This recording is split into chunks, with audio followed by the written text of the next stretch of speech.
ஓம் நமோ பகவதே ஸ்ரீரமணாய. நாம் ரமணரின் சரிதத்தின் இறுதி அத்தியாயத்துக்கள் வந்திருக்கின்றோம். ரமண சரிதத்தை நான் படிக்கும் போதும் சரி, உங்களிடம் பகிர்ந்து கொள்ளும் போதும் உண்மையாகவே சொல்கின்றேன், ஒரு அலாதியான இன்பம் என்னவென்று என்னால் சொல்ல முடியவில்லை. பல ஆன்மீக உரைகளை நான் உங்களுடன் பகிர்ந்து கொண்டிருந்தாலும் ரமணரை பற்றி சொல்லும்போது ஒரு அலாதியான ஒரு அமைதி கிடைத்தது. அவர் சொல்லும் விஷயங்களை புரிந்து கொள்வதில் சற்று கடினம் இருந்தது. ஆனால் அதை ஒரு சிறிதளவாவுக்கு நம்மால் உணர முடிந்த பிறகு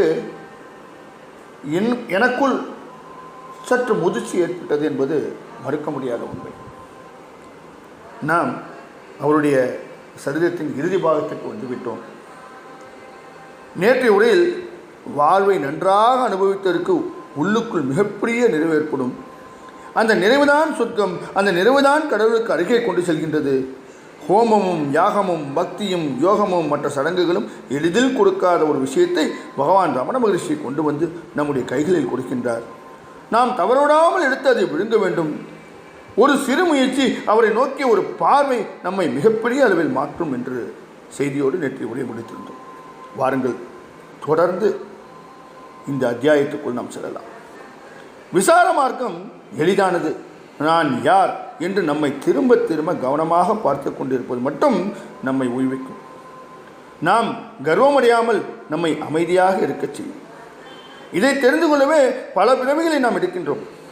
அடுத்த பிறவிக்கு போகாமல் இந்த பிறவிலேயே இது என்ன என்பதை தெரிந்து கொள்வது நம்முடைய வாழ்வு சுழற்சியை ஒரு முடிவுக்கு கொண்டு வரும், உன்னதமான நிலைக்கு கொண்டு போய் உட்கார வைக்கும்.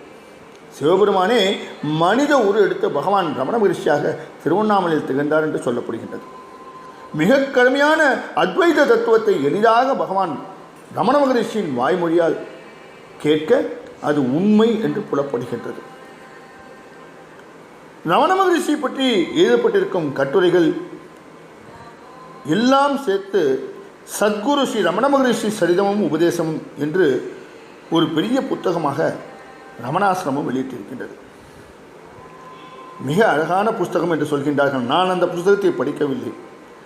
பாலகுமரன் எழுதிய உங்களுடன் நான் பகிர்ந்து கொண்டிருக்கின்றேனே, அந்த புத்தகத்தை மட்டும்தான் நான் படித்து உங்களுடன் பேசிக்கொண்டிருக்கின்றேன். பட் ரமண மகரிஷி பற்றிய உரைகளை நீங்கள் அந்த புத்தகத்தின் மூலமாக நாம் தெரிந்து கொண்டோமேயானால் நாம் மிக உன்னத நிலையை அடைய முடியும் என்பதில் எந்த விதமான மாற்று கருத்தும் இல்லை. நாம் ரமணாசிரம் சென்றோமேயானால் அவ்வளவு அமைதி கிடைக்கும் என்று சொல்கின்றார்கள். நான் இதுவரையும் எனக்கு அந்த பாக்கியம் கிடைக்கவில்லை. கூடிய விரைவில் நானும் அந்த ரமணாசிரமத்திற்கு செல்ல முயற்சிகளை எடுத்துக்கொள்கின்றேன். இந்த சரிதமும் உபதேசமும் என்பது 8 பாகங்களாக தடித்த புத்தகமாக ரமணாசிரமம் வெளியிட்டிருக்கின்றது. பகவான் ரமணரை புரிந்து கொள்வது என்பது மிக எளிதானது. புரிந்து கொள்ள வேண்டும் என்ற உண்மையான தாபம் இருந்துவிட்டால் போதும், பகவான் ஸ்ரீ ரமணர் உங்களை ஆட்கொள்வார். ஏனென்றால் இங்கு வேறு எந்த விதமான நாடகத்துக்கும் அல்லது அலட்டலுக்கும் இடமே கிடையாது. அவற்றால் உண்மையை கண்டுபிடிக்க முடியாது. போலியான உபதேசிகளும் மோசமான மதவாதிகளும் கீழ்த்தரமான மதமாச்சரியங்களும் மிகுந்த இந்த உலகத்தில் சத்தியத்தை சொன்ன ஸ்ரீ பகவான் ரமண மகரிஷி தான் நம்மை காப்பாற்ற முடியும்.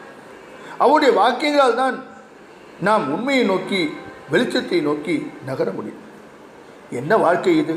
நான் என்ன செய்து கொண்டிருக்கின்றேன்? உண்மையில் நான் யார் என்ற தாபம் எவருக்கு எழுந்தாலும் அவருக்கு மிக எளிதாக விடை தரக்கூடிய ஒரே இடம் பகவான் ரமண மகரிஷி. அவருடைய ஆசிரமம், அவர் எழுதிய புத்தகங்கள், அவருடைய வாக்கியங்கள், அவருடைய அன்பர்களின் அனுபவங்கள். பகவான் ரமண மகரிஷி மதவாதி கிடையாது, ஆச்சார அனுஷ்டானங்கள் சொல்கிறவர் கிடையாது, இந்த தேசத்துக்கு, இந்த மொழிக்கு, இந்த மதத்துக்கு உரிமையானவர் கிடையாது. அவர் தனியாக எந்த ஒரு மதத்தையும் ஸ்தாபிக்கவில்லை. என்ன இருந்ததோ அதை வெளிச்சம் போட்டு காட்டினார். எந்த வர்ணமும் சேர்க்காமல், எந்த கலப்படமும் இல்லாமல் மிக தெளிவாக சத்தியத்தை உள்ளங்கை நெல்லிக்கனி போல உங்களுக்கு கொண்டு வந்து கொடுக்கின்றார். அறிவதற்கு ஆவல் இருந்தாலே போதும், மற்றது அவரது அருளால் உங்களுக்கு கண்டிப்பாக ஏற்படும்.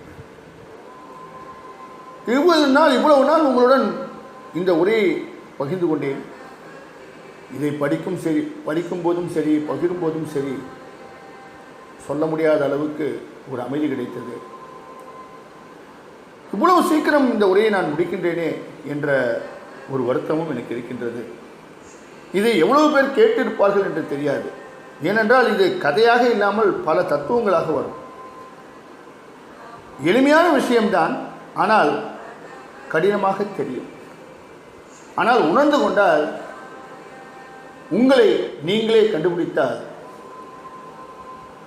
ஒரு உன்னதமான நிலையை நீங்கள் கண்டிப்பாக அடைவீர்கள். ஒரு கனத்த இதயத்தோடு இதை முடிக்கின்றோமே என்ற ஒரு கனத்த இதயத்தோடு தான் நான் விடைபெறுகின்றேன்.